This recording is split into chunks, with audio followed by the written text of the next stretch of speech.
Welcome to अड्डा 24/7। तो भाई कैसे हैं आप सभी। लास्ट क्लास में हमने ट्रांसक्रिप्शन तक पढ़ा था, उसके आगे ही आज हम पढ़ने वाले हैं। तो फटाफट से चल पड़ते हैं अपने टॉपिक की तरफ विदाउट वेस्टिंग एनी टाइम। ये हो गया था सारा हो गया था। ये काफी फास्ट हम लोगों ने किया था, बिल्कुल क्विक रिकैप हमने लिया था। ठीक है, ओके, ये हो गया था। आज हमको पढ़ना था यहाँ पे जेनेटिक कोड से हमको पढ़ना था कि जेनेटिक कोड हमारे क्या होते हैं, ये हमको पढ़ना था। देखो, अगर मैं जेनेटिक कोड की बात करूं तो जेनेटिक कोड हमारा क्या होता है। पहली बात तो ये समझो, हमारे शरीर के अंदर बहुत सारे अमीनो एसिड्स होते हैं।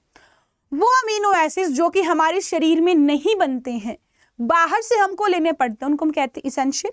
जो बॉडी में बनते हैं that is non essential, right. ऐसे थोड़ा वैसा सा है, ट्रिकी सा है ये कि यह जो बनता है वो नॉन इसेंशियल है यहाँ पे। बट यहाँ पे ये जो अमीनो एसिड्स हैं ये आपके कैसे होते हैं, चेन के अंदर लगे होते हैं।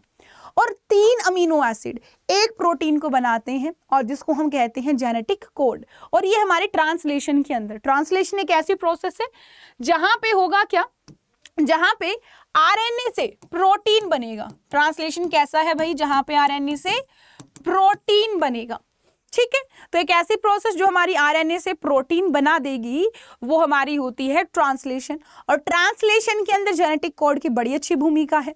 ठीक है, अब यहाँ पे होगा क्या, ये जो जेनेटिक कोड है ये बनाएंगे प्रोटीन, और ये जो प्रोटीन है ये बनाएगा कौन, ये बनाएगा हमारा आरएनए। सिंपल। अब यहाँ पे अगर मैं बात करूं तो हमारे पास 3 बेस पेयर होते हैं, जैसे एडेनिन, यूरेसिल, ग्वानिन और साइटोसिन। 3 में से कोई भी 3 हो सकता है, ग्वानोसिन में से, साइटोसिन में से, एडेनिन में, यूरेसिल में से कोई भी 3 बेस पेयर का कॉम्बो हो सकता है। ठीक है, वहां पे आपका GUAG हो सकता है, AUG हो सकता है, UAAG हो सकता है, मतलब XYZ। इन तीनों के जितने भी कॉम्बिनेशन है, क्योंकि ये 4 है तो हम नॉर्मली क्या कर देते हैं, स्क्वायर से निकाल लेते। टोटल 16 कॉम्बिनेशन हमारे पॉसिबल हैं जो कि जेनेटिक कोड के लिए होते हैं। और अगर मैं बात करूं यहाँ पे जो मेन 16 तो आपके प्रोटीन है, मेन 16 क्या आपके प्रोटीन है। बट यहाँ पे आपके कॉम्बिनेशन इससे भी ज्यादा बनते हैं, कम से कम 64 टोटल कॉम्बिनेशन बनते हैं। बट 64 कॉम्बिनेशंस के अंदर बहुत सारे ऐसे हैं जो कि हमारा एक ही प्रोटीन को रिप्रेजेंट करते हैं।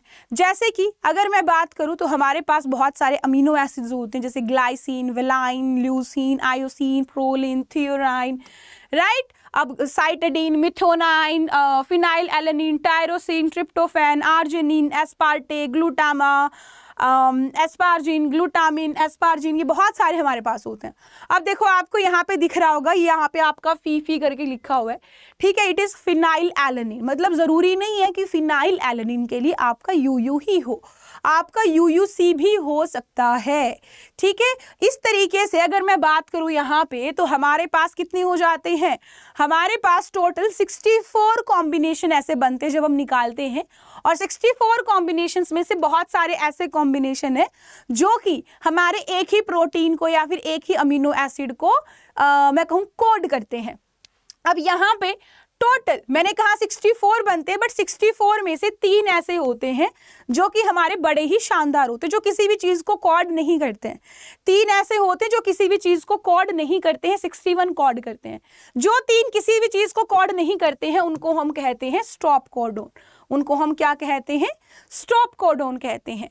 और आपकी अगर मैं बात करूं तो यहाँ पे मैंने जो अभी कहा कि हमारे पास कुछ ऐसे अमीनो एसिड्स होते हैं जो कि बहुत ज्यादा कोडोन से, अलग अलग तरीके के सेट से आपके कोड किए जाते हैं, उनको हम डीजेनरेट बोलते हैं कोड्स को। और इन कोड्स को हमारा mRNA जो है रीड करता है एक कॉन्टाजियस फैशन के अंदर। और यहाँ पे कोई पंक्चुएशन मार्क्स नहीं होता है, कोई कोमा के बिना नहीं चलेगा। अगर मैं बात करूँ ये जेनेटिक कोड की, तो अगर मैं बात करूँ AUG code for methionine, prokaryote में भी, यूकैरियोट में भी, एनिमल में भी और आपके ह्यूमन में भी। Methionine will be methionine, AUG से ही हमारा रिप्रेजेंट किया जाएगा। ठीक है, ये जो कोड है हमारे यूनिवर्सल होते हैं, हर किसी के अंदर सेम ही होते हैं, कोई भी आपका ऐसा अलग नहीं मिलता है। अब AUG जो है, एक तो ये जेनेटिक कोड का काम करती है, कोड के जैसे ही काम करेगी। दूसरा ये एज अ स्टार्ट कोडोन भी काम होता है। अगर आपका ट्रांसलेशन शुरू करना है तो ट्रांसलेशन शुरू करने के लिए हमारे पास जो होना चाहिए वहां पे मिथ्योनाइन का होना बहुत ही ज्यादा जरूरी होता है। विदाउट मिथ्योनाइन के ट्रांसलेशन पॉसिबल है ही नहीं, ठीक है। तो इसीलिए इसको हम इनिशिएटर कोडोन भी कहते हैं। अब मैंने कहा था 3 ऐसे कोडोन जो किसी भी चीज को कोड नहीं करते, that is UAA, UAG, UGA। इनको हम कहते हैं स्टॉप या फिर टर्मिनेटर कोडोन, इनको हम कहते हैं, ठीक है। देखो कुछ इस तरीके से इस फैशन के अंदर हमारा ये लगे होते हैं। यहाँ पे सीधी सी चीज होती है, कल हमने ट्रांसक्रिप्शन पढ़ा था कि हमारे पास RNA ऊपर से बन के आ गया था, ये चीज हमने वहां पे पढ़ी थी। बट जो RNA आया है उस RNA से किस तरीके से हमारी चीजें होंगी उसकी जरा हम क्या कर लेते हैं, बात कर लेते हैं। अब यहाँ पे ध्यान से देखना, यहाँ पे अगर मैं बात करूं तो ये हमारा होता है tRNA। ये tRNA आपका होता है कैसा, ये आपका डबल स्टैंडर्ड मान लो एक तरीके से, या फिर इसको कह लो कि यहाँ पे दोनों तरीके से ऐसे पेयर करके रखता होता है, खाली नहीं है, सारे पेयर्ड है, ये पेयर्ड है।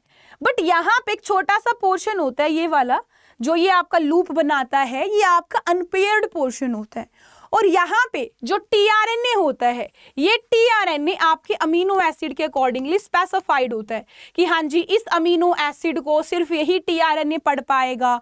जैसे कि मैं बात करूँ AUG की बात कर लेती हूँ या फिर EGU की बात कर लेती हूँ। EGU किसको कोड करता है, ये देखो UAC। UAC हमारा एक सीक्वेंस है। UAC, सी के अपोजिट में ग्वानिन जाएगा, एडेनिन के अपोजिट यूरेसिल, यूरेसिल के अगेंस्ट आपका एडेनिन, जो कि हमारा ऊपर जाके मिथेनाइन, AUG जो मिथेनाइन बनाता है, यही इसके साथ बाइंड करेगा। जैसे हमने DNA के अंदर पढ़ा था कि अपोजिट पेयर्स आपके बाइंड करते हैं, ऐसे ही अपोजिट पेयर्स हमारे यहाँ पे भी बाइंड करते हैं। यानी कि हर अमीनो एसिड का 3-3 का पेयर चलता है, ये 3 का अलग tRNA होगा, आगे वाले 3 का अलग tRNA, आगे आ जाने वाले tRNA। एक tRNA से पूरा ट्रांसलेशन नहीं होता है, हमारे पास बहुत सारे tRNA होते हैं जो अमीनो एसिड स्पेसिफाइड होता है, ठीक है। जब यहाँ पे प्रोटीन बन जाएगा तो ये उठ के आगे आने वाली AUG पोजीशन के ऊपर चला जाएगा, जहाँ पे आगे AUG आना होगा, ठीक है। अब यहाँ पे इसके अलावा अगर मैं बात करूं तो tRNA क्या करेगा, मान लो ये वाला जो पोर्शन है, यहाँ पे इसके पास जो कोडोन है, ये कोडोन किसके अपोजिट है, इसके पास जो कोडोन है वो सैरेनिन के अकॉर्डिंग है। अब ये जहां पे बाइंड करेगा तो ये समझ जाएगा कि यहाँ पे सैरेनिन आना चाहिए, तो ये अपने एक बाजू को कानून के जितने लंबे हाथ को ऐसे लेके जाएगा और सैरेनिन को पकड़ के ले आएगा और सैरेनिन को पकड़ के यहाँ पे लगा देगा, ठीक है। और उसके बाद ये इसके आगे जो आएगा, ठीक है, इसके आगे जो हमारा tRNA आएगा, तो मान लेते हैं इसके आगे आने वाला ये है, इसके आगे आने वाला टायरोसिन वाला हमारा tRNA है। जब आगे वाला आ जाएगा, इसके ठीक आगे एक और tRNA आ जाएगा, तो इस थिरानिन को ये इसके सर पे पटक देगा, इस टायरोसिन के सर पे पटक देगा। अब इसके आगे आने वाला तो इन दो को आगे पटक देगा। इस तरीके से आगे से आगे, आगे से आगे हमारे जो ये अमीनो एसिड्स हैं, या आप कह लो अमीनो एसिड्स ही एक तरीके से ही, ठीक है, ये हमारे क्या बनते जाते हैं, ऐसे सीक्वेंस से लगते जाते हैं, ठीक है। अब यहाँ पे अगर मैं बात करूं तो जरा देखिए, यहाँ पे tRNA के बारे में कुछ लिखा है कि tRNA जो है एक एंटीकोडोन लूप रखता है। मैंने अभी बताया एंटीकोडोन का मतलब क्या है, ठीक है, जिसके बेस पेयर कॉम्प्लीमेंट्री होते हैं कॉर्ड के, जो मैंने अभी अभी बताया है। व्हाट इज कॉम्प्लीमेंट्री, ये यहाँ पे इसके अपोजिट ये वाला चलेगा, ये वाला अपोजिट वाला इसके साथ बाइंड करेगा, दैट इज कॉम्प्लीमेंट्री, राइट। चलो, दैट इज कॉम्प्लीमेंट्री। अब यहाँ पे जो अमीनो एसिड है उसका एक्सेप्टर एंड जो बाइंड करता है अमीनो एसिड का, ठीक है, tRNA जो है स्पेसिफिक होता है हर अमीनो एसिड के लिए। जो मैंने अभी अभी बोला, ऐसा नहीं होता कि एक अमीनो एसिड से ही सब कुछ हो रहा है, नहीं, एक ही tRNA काम कर रहा है, हर अलग अमीनो एसिड के लिए अलग tRNA होगा, राइट। आगे अगर मैं बात करूं, कोई भी tRNA नहीं होता है स्टॉप कोडोन के लिए। अब क्योंकि आगे कोई उसके लिए tRNA है ही नहीं, तो आपका tRNA नहीं आएगा, तो प्रोसेस ऑटोमेटिकली रुक जाती है। प्रोसेस क्या हो जाती है भाई, ऑटोमेटिकली रुक जाती है। ये चीज आपको याद रखनी है, ठीक है। यहाँ पे कोई डाउट हो तो आप सभी कमेंट बॉक्स के अंदर बता सकते हैं, ठीक है।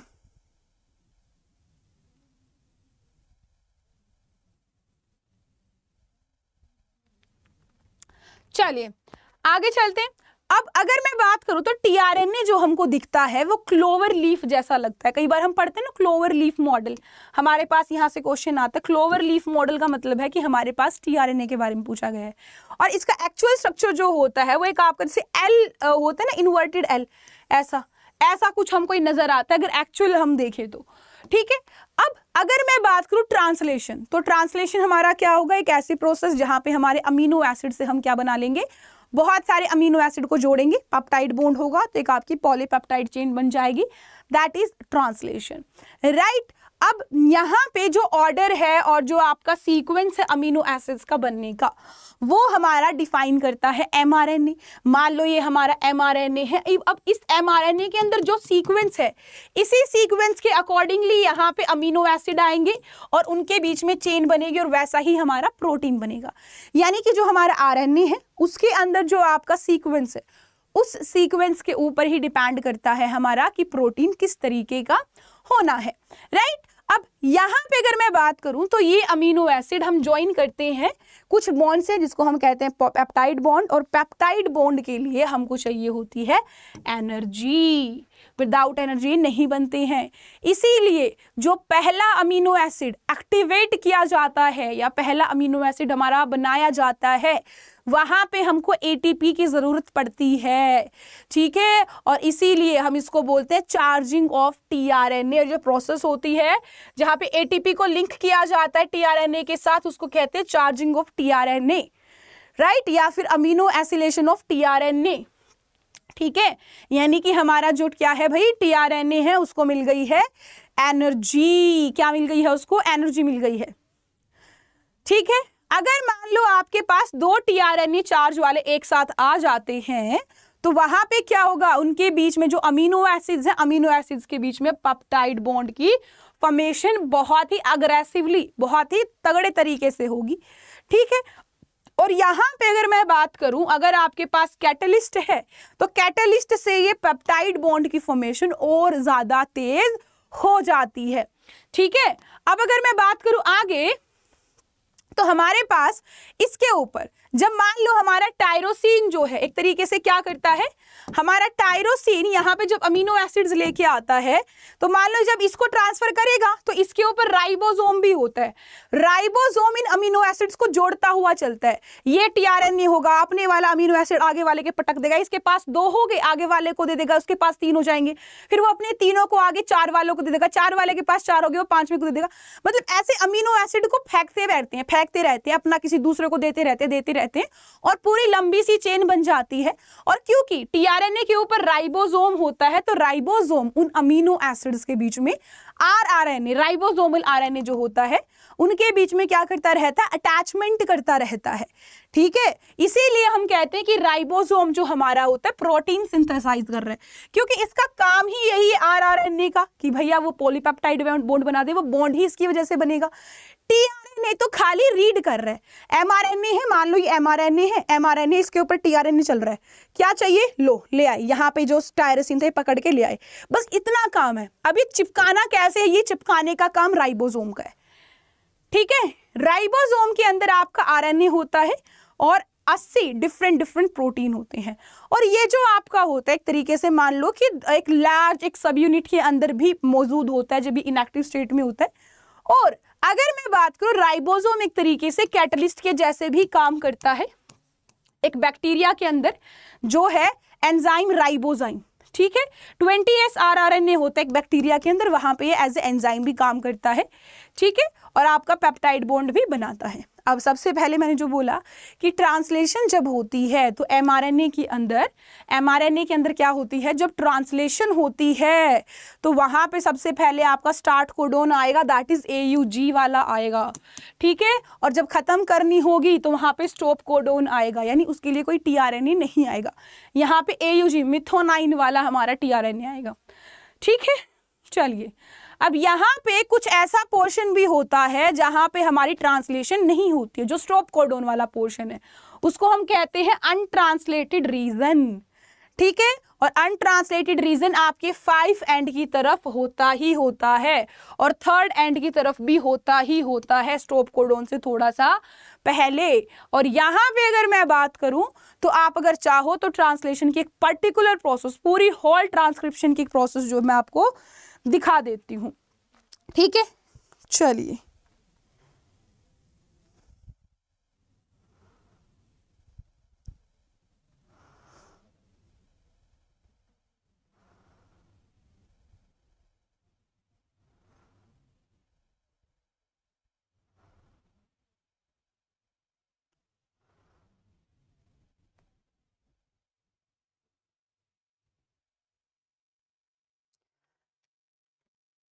एक मिनट दीजिएगा गाइस।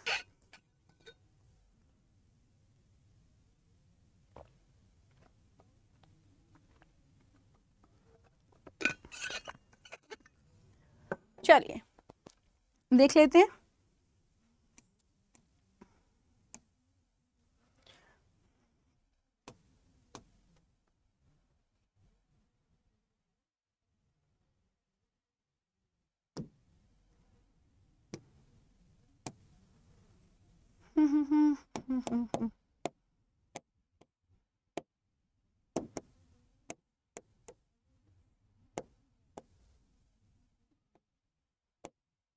चलिए देखिए, यहाँ पे हमारा ये क्या है, आरएनए पॉलीमरेज है। आरएनए पॉलीमरेज एमआरएनए बना रहे, ये एमआरएनए बना के चला गया। ये जो एमआरएनए बना है, इस एमआरएनए के अंदर आप देखोगे तो यहाँ पे हमारे पास बहुत सारा ऐसा पोर्शन है जहाँ पे देखो AUG, GUG, CUG आपको दिख रहा होगा, यानी इसके अंदर आपके पास बहुत सारे कोड होते हैं। अब यहाँ पे आएगा राइबोसोम, ये टीआरएनए अमीनो एसिड को लेके आता है, एक अमीनो एसिड को यहाँ बाइंड कर जाएगा। दूसरा टीआरएनए आया तो ये अमीनो एसिड दूसरे वाले के सर पे चिपका दिया। अब तीसरे वाला आएगा तो दूसरे वाला इसको अपने सिर पे चिपका देगा। ये राइबोसोम आप देखो, राइबोसोम की मूवमेंट बिल्कुल भी चेंज नहीं हो रही है, ये हर कहीं जा रहा है। टीआरएनए आ रहे हैं जा रहे हैं, बट टीआरएनए के आने और जाने से आपका जो अमीनो एसिड है वो चीज नहीं जा रही है। अब आपकी जब बहुत सारा टर्मिनेटर रीजन आ जाएगा तो एक पूरी चेन अमीनो एसिड्स की आपकी बन जाएगी और इसको हम कहते हैं पॉलीपेप्टाइड चेन। और इस पॉलीपेप्टाइड चेन के अंदर क्या होगा भाई, इससे हमारा प्रोटीन बनेगा। एक बार इसको दोबारा से देखिएगा,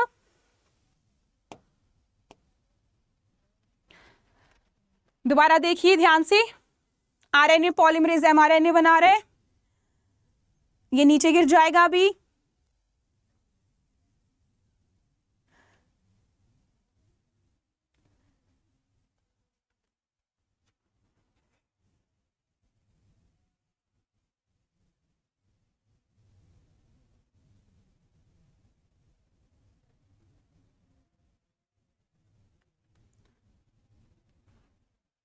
हर पर्टिकुलर अमीनो एसिड का नीचे जो सीक्वेंस है उसका एक पर्टिकुलर आपका क्या है, टीआरएनए फिक्स होता है, ठीक है।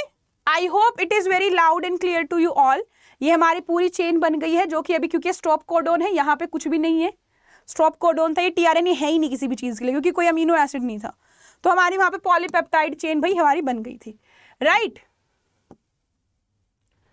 अब चलिए, अब ये तो था हमारा क्या, पूरा ट्रांसक्रिप्शन का प्रोसेस। अब हमारे पास एक चीज आती है, रेगुलेशन ऑफ जीन एक्सप्रेशन। जो हमारे जीन्स हैं उनका रेगुलेशन किस तरीके से होता है, कैसे कैसे होता है, कहाँ कहाँ होता है। तो भाई जीन्स का कहाँ कहाँ कंट्रोल होता है, कहाँ कहाँ हम रेगुलेशन करते हैं। पहली बात तो ये, बहुत सारे ऐसे लेवल्स है, वेरियस लेवल्स है जहाँ पे हमारे जीन का रेगुलेशन होता है। जैसे कि अगर मैं बात करूँ आपकी, तो सबसे पहले आपका ट्रांसक्रिप्शन होता है। ट्रांसक्रिप्शन भी किससे होता है, ट्रांसक्रिप्शन आपका डीएनए से होता है, यानी कि एक स्ट्रक्चरल जीन होता है, वहाँ पे है ही है, नो डाउट। उसके बाद आपकी प्रोसेसिंग लेवल, जब हम स्प्लाइसिंग करते हैं तो वो स्प्लाइसिंग के टाइम पे भी हमारा जीन ही कंट्रोल करता है। व्हाट इज एसएनआरएनए, जो एज ए एंजाइम काम करता है, वो भी तो आपका डीएनए से बना है और वो भी जीन से कंट्रोल हो रहा है। तो that is also processing level भी क्या हो जाएगा, आपका रेगुलेशन ऑफ जीन में आ जाएगा। नेक्स्ट अगर मैं बात करूं, जब हम एमआरएनए को न्यूक्लियस से साइटोप्लाज्म में भेजते हैं, क्योंकि ट्रांसक्रिप्शन आपका न्यूक्लियस में होता है, ट्रांसलेशन आपका साइट न्यूक्लियस के बाहर होता है, तो ये चीज भी आपका कौन करता है, ये भी आपका जीन से कंट्रोल होता है। साथ में ट्रांसलेशन, यानी कि क्या, आरएनए से प्रोटीन की formation, that is also controlled by gene, ठीक है, और उसको हम कहते हैं क्या, जीन रेगुलेशन। अब यहाँ पे हमारे पास एक चीज आ जाती है जिसको हम कहते हैं लैक ऑपेरॉन जीन एक्सप्रेशन के अंदर ही क्या आ जाती है भाई, जीन एक्सप्रेशन के अंदर ही आ जाती है। ठीक,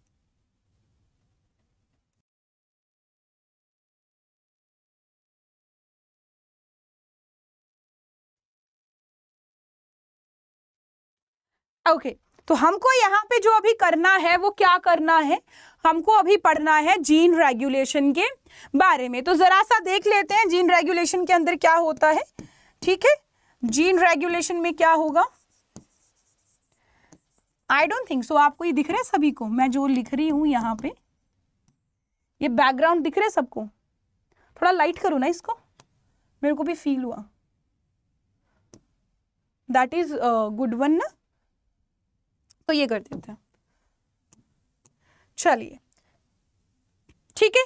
तो हमको यहाँ पे जो करना है वो क्या करना है, जीन रेगुलेशन जो हमको करना है वो किसके अंदर करना है, ये हमको करना है लैक ऑपेरॉन के अंदर, लैक ऑपेरॉन के अंदर। अब बात है ये लैक ऑपेरॉन क्या चीज है, व्हाट इज लैक ऑपेरॉन, ये बहुत कमाल की चीज है, लाइक एग्जाम के अंदर बहुत अच्छे से पूछी जाती है, तो ध्यान से समझना इसको, राइट। लैक ऑपेरॉन एक सिस्टम होता है, देखो हमारा जो बैक्टीरिया होता है, बैक्टीरिया नॉर्मली ग्लूकोज के ऊपर डिपेंडेंट होता है, बट जब उसको ग्लूकोज नहीं मिलती है, जब उसको ग्लूकोज नहीं मिलती है तो वो लैक्टोज के ऊपर डिपेंडेंट हो जाता है, लैक्टोज फीड करने लग जाता है। और लैक्टोज को फीड करने के लिए उसके डीएनए के अंदर, उसके जीन के अंदर बहुत सारी चीजें रेगुलेट होती हैं, और वो सारी चीजें आपकी हम इसीलिए जीन रेगुलेशन में पढ़ रहे हैं। और जब आपके बैक्टीरिया का ऐसा सिस्टम एक्टिवेट हो जाए कि वो लैक्टोज शुगर को क्या करने लग जाए, डाइजेस्ट करने लग जाए, तो उसको हम कहते हैं लैक ऑपेरॉन। ठीक है, तो हम इसको जान लेते हैं ऐसा क्या होगा। हमारे पास एक बैक्टीरिया है, ये एक बैक्टीरिया है, ये बैक्टीरिया बड़े ही चाव से ग्लूकोज खाता है, यम यम करके, glucose glucose glucose glucose glucose glucose glucose glucose glucose glucose glucose glucose glucose glucose glucose, yum yum yum yum करके ये सारा का सारा खा गया भाई। ठीक है, यम यम करके क्या कर गया, सारा का सारा खा गया। तो इसके पास क्या हो गया, इसके पास अब कोई भी ग्लूकोज बाकी नहीं रही। अब यहाँ पे नो ग्लूकोज, नो ग्लूकोज। अब हमने यहाँ पे क्या कर दिया, हमने इसको लैक्टोज प्रोवाइड कर दिया, हमने इसको कह दिया कि लो लैक्टोज ले लो, इसके बाहर हमने ना लैक्टोज छोड़ दिया। अगर हम इसके बाहर ग्लूकोज छोड़ देते तो ये बहुत फट से भाग के उस ग्लूकोज को एक्सेप्ट कर लेता। अब क्योंकि हमने इसके चारों तरफ क्या छोड़ा है, लैक्टोज छोड़ा है, तो इसीलिए ये अभी यम यम नहीं कर पाएगा, क्योंकि ये लैक्टोज को नहीं खाता है। ये वो आपका नालायक बच्चा है जो हरी सब्जियों से दूर भागता है, ये मार मार के पीट के ठोक पीट के इसको खिलाना पड़ता है, वो वाला बच्चा है ये। तो अब हम करें तो क्या करें, तो ये सबसे कमाल की चीज हो जाएगी यहाँ पे। अब ये हो क्यों रहा है, सोचने वाली बात है ना, ये इस लैक्टोज को खा क्यों नहीं रहा है, कोई तो चीज होगी जो खा नहीं रहा। तो इसके अंदर क्या होता है ना, इसके अंदर बेटा देखो, हमने ट्रांसक्रिप्शन के टाइम पे पढ़ा था कि हमारे पास ना एक ऐसा होता है कि यहाँ पे प्रमोटर है, प्रमोटर, यहां स्ट्रक्चरल जीन है, स्ट्रक्चरल जीन एसजी, और यहां इनहिबिटर है, इनहिबिटर। ठीक है, ठीक है, आई डोंट थिंक सो इसमें कोई प्रॉब्लम होगी। इसको मैं कलर कर देती हूँ, ये ज्यादा बेटर लगेगा कलर करने के बाद।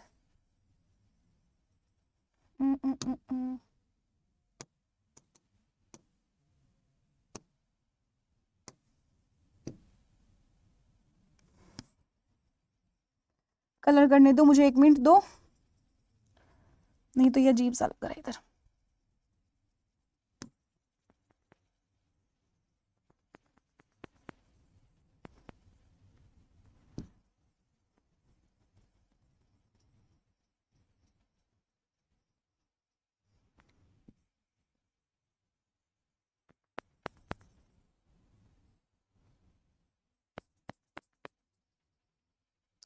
ठीक है, ये हमारा प्रमोटर है, ये हमारा इनहिबिटर है।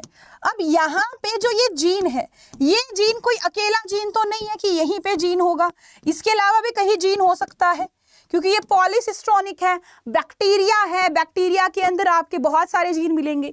तो इस प्रमोटर के इधर एक और पोर्शन होता है जिसको हम कहते हैं कि ये हमारा है भैया कौन से वाला, इधर हमारा है एक आई जीन। क्या है, एक आई जीन है इधर। अब आई जीन एक एंजाइम को रिलीज करता है। क्या करता है, आई जीन एक एंजाइम को रिलीज करता है जिसको हम कहते हैं क्या, जिसको हम कहते हैं इनहिबिटर जीन। क्या बोलते हैं, इनहिबिटर। इनहिबिटर एंजाइम करता है वो। ये इनहिबिटर एंजाइम यहाँ पे जहां पे हमारा आरएनए पॉलीमरेज आना था, हमारा आरएनए पॉलीमरेज प्रमोटर पे बाइंड करता है ना, यहाँ पे सिग्मा फैक्टर के पास आता आरएनए पॉलीमरेज, बट ये क्या करेगा इनहिबिटर जीन, ये यहाँ चला जाएगा और कहेगा आरएनए पॉलीमरेज को यू फूल पर्सन, अगर तुम यहाँ से थोड़े भी मूव हुए तो तुम्हारी खैर नहीं है।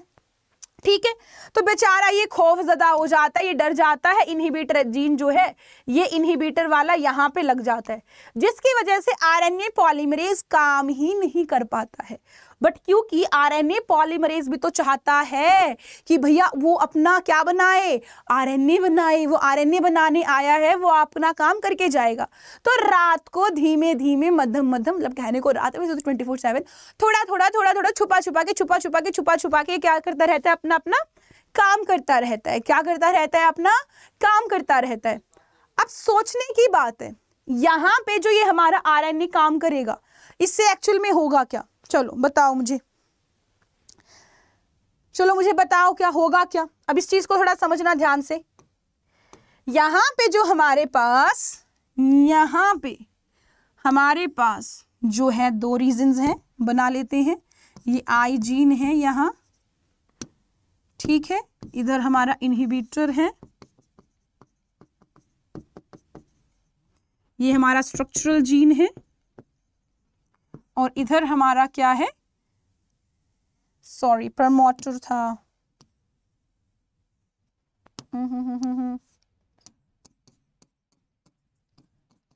प्रमोटर, यहाँ टर्मिनेटर।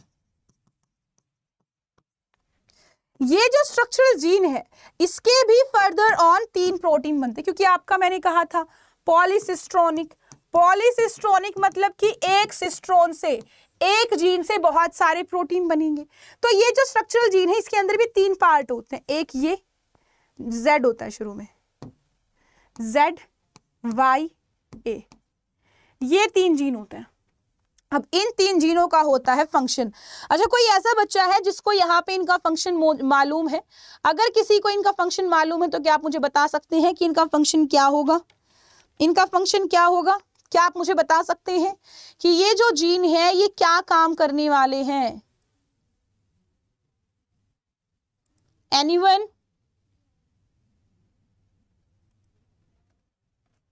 एनीवन? किसी को भी मालूम हो कि क्या काम करेंगे हमारे ये? बहुत इजी है। I'm waiting guys, if you are answering me then I'm ready.